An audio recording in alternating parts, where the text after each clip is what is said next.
Let us hear from the judges, starting with Elaine. Hey! All right, Mama, you came out blazing. I could see that you were really into it. When you started, Conrad was like, yeah, man, enjoy yourself. And I felt like you were enjoying it. At one point, I even started bust out a laugh because you were so in. And I said, boy, Rihanna, hold back.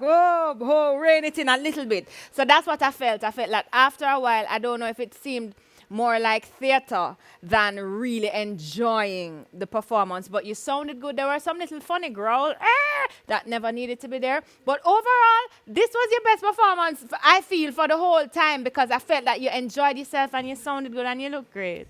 Anthony. You have the name, you have the look, but that was clueless.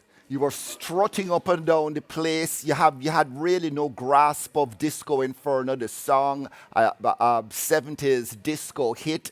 It looked like you were trying a thing, and it failed colossally. Conroy. It didn't fail colossally. I don't think so. I can see that there's a disconnect between your age and disco and the understanding of that. But you tried. You tried hard, especially in the beginning. You worked that stage and you burn and you go on, and then after a while, we kind of say, yes, no, please stop flipping around the stage. But you tried. You tried really hard, and I liked that. Thanks, judges.